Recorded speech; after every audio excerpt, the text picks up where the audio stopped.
So now that you've decided to buy a truck, what does it really cost to run it?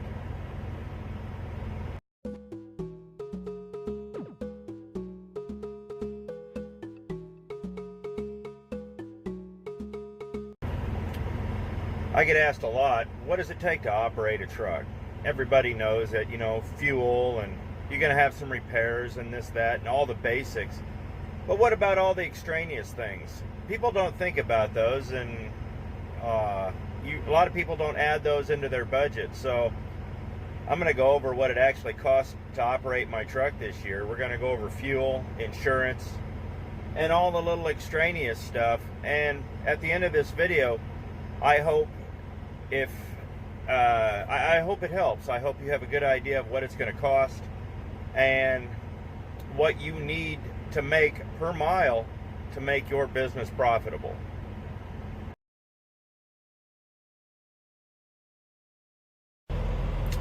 Now I can already hear the guys going, no, cash is the best way, cash is the best way. We're not in the cash days anymore. You get a much better discount with an actual fuel card through Comdata, EFS, or OIDA. Now I'm not endorsing any of those cards, but if you actually look at the cash price versus the credit price versus the discount you get, it's really good. Now a lot of guys are going to say, well, they charge you a lot to use those cards. Actually, yes, they do.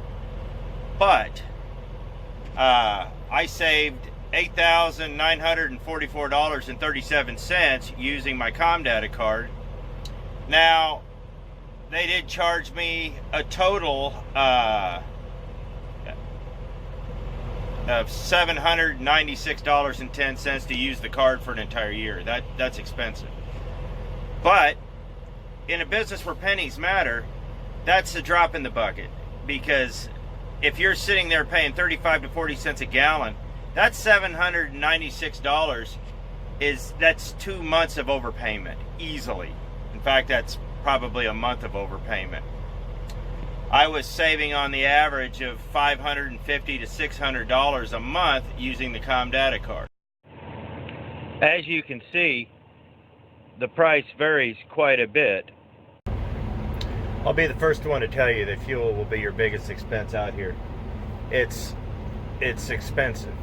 There's no getting around it. So that's why in my previous videos I talked so much about making sure you had a good fuel surcharge and you were being paid properly, because a good surcharge will offset the price of fuel. Now, another thing that I'm going to touch on briefly are fuel taxes. You have to pay for every mile you run. That's just, you have to. And in the old days, you'd stop in each state and put 50 gallons in, or whatever you had to do to pay the tax in that state. Those days are over. That's outmoded. You don't need to do that anymore. That's why we have IFTA. If we look here on the front of the Atlas, it's going to tell you what you pay in each state. And if you overpay in each state, it will roll over into the states that you underpaid.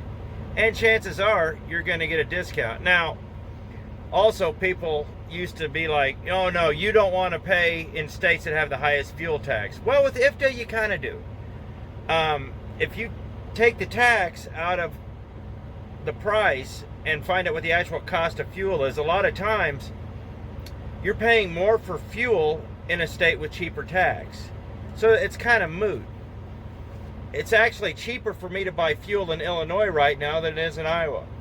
Now, in Illinois, the tax is a little higher, but that offsets the tax in Illinois. And I get a discount every month out of Illinois. But if you don't have an Atlas or you don't know how to use one of these things, well, one, I suggest you learn. But two, there are quite a few places online where you can get a current list of fuel taxes. So that's something to be mindful of. Now, in today's economy and with IFTA and all that, if you're leased onto a good company, they should give you a report, and they should do all your fuel tax reporting if you're running under their authority. So just be mindful of that. I think last year, after all the hits and misses and underpaid and overpaid and all that. I think I paid a total of like $8 for the whole year. So it's not something to really stress about anymore like you used to.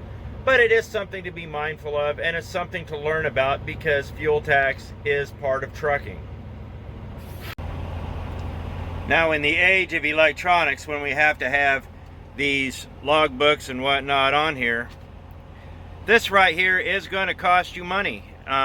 You're going to have to pay for a service if your company doesn't provide it for you. My company provides me the equipment, but I have to pay for the service. And this service cost me $8 a week. At $8 a week, it ran me a total of $416 for the entire year. So that's something you need to add into your expenses. Something else you're going to have to take into account is insurance. You're going to have it. You can't do this job without it. Now, if you get with a decent company that offers you a good group rate, like I did, it can be good. I pay $207 a month, and I've got good insurance. But there are guys that pay a whole lot more. I talk to guys that pay $700 to $800 a month. I've talked to guys that pay $1,000 a month. It's important to have a good driving record, keep it clean, and do shopping for your insurance, and be with a good reputable company that offers a great group plan, because insurance can be a killer.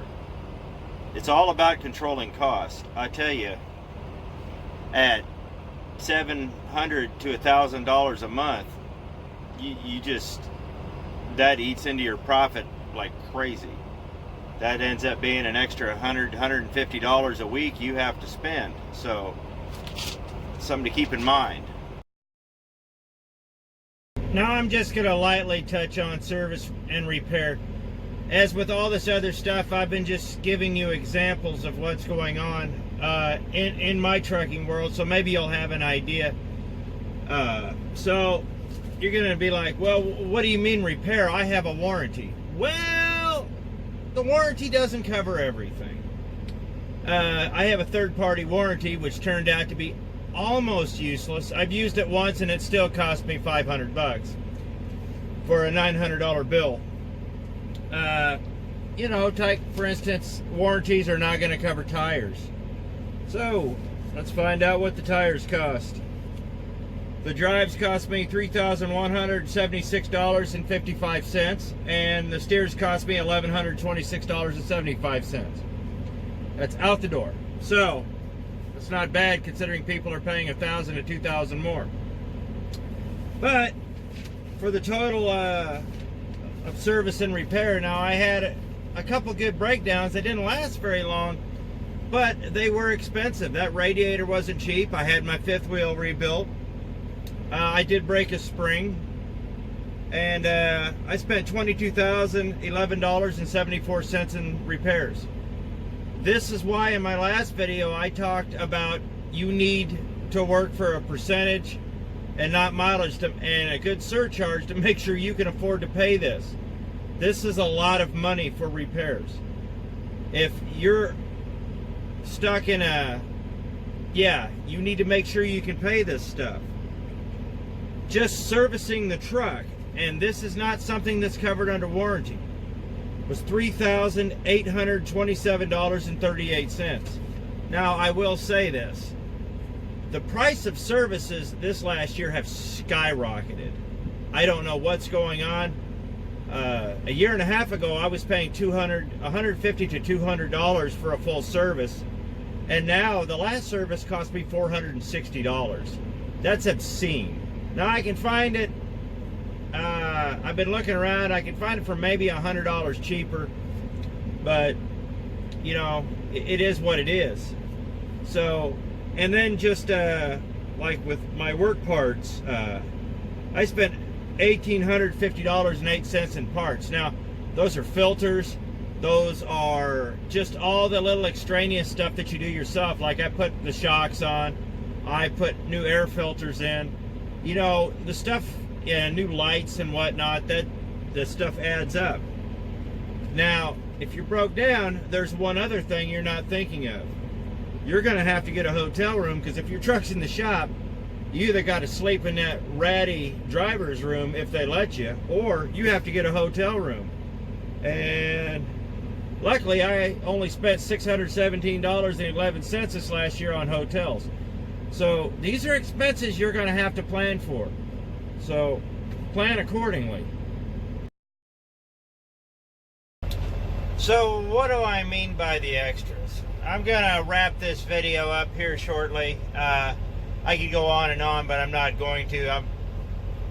I don't like making these from the road videos too terribly long, just because, yeah, you get it. Like I said, I've been going over my taxes now, and the extras. These are the things that are going to get you if you're not prepared. We've talked about service and repair. Now, pay to park. That's a hot subject. A lot of people don't like to pay to park, and if you can get a free spot, go for it. I spent $656.70 last year buying parking spots. When you get in at 10 or 11 o'clock at night and your e-log is telling you you got to stop, sometimes you just don't have a choice, and sometimes it's just easier not to fight, pay the spot, and be done with it. And a lot of people don't like that. I'm not crazy about it either. That's $650 I could have spent somewhere else.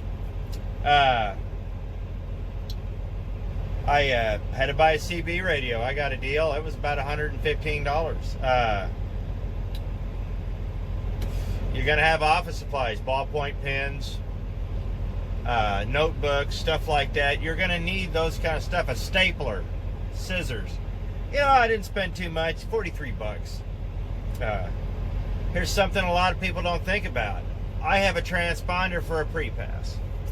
That pre-pass alone, now mind you, it doesn't do the tolls, it just does the pre-pass. I had drive-wise most of the year. I got rid of the drive-wise. I didn't like it. I didn't like it, and I'm not going to talk about why I didn't like it, because I'm not going to sit here and run them down on film, but I went back to pre-pass, but between those two, that run me $150.33 for the entire year. So the transponders. Now, this is the other thing. I'll drive around a toll every chance I get, but a lot of times, like I said, with these e-logs, time is money, and sometimes it's better and cheaper to pay the toll. And last year I spent $704.56 in tolls. The price of tolls has gone up significantly. It's ridiculous. And this is just, I haven't gone any further northeast than Ohio. Now, if you go up on the Ohio toll road and off into PA and all that, that's $700. That's 2.5 months worth of toll. That's expensive. You know, one trip across the GW is $120 now. I ended up paying for a few showers, $165.46. You got to stay clean. Nobody wants to be around a stinky dude. Truck wash is $915.42. You want to wash your truck? A clean truck is a happy truck, and a clean truck says a lot about you. So you need to keep your equipment clean and serviceable. You know, that's not everything, but when you add up everything that I spent, that's well over $100,000 worth of expenses. That's not including the truck payment. I want to repeat that. That's not including the truck payment.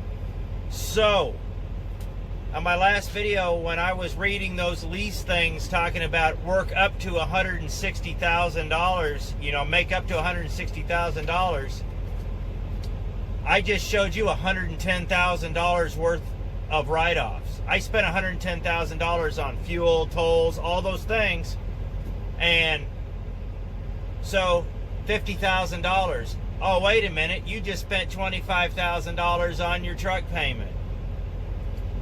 Suddenly, you've got $25,000 or $30,000 for the year.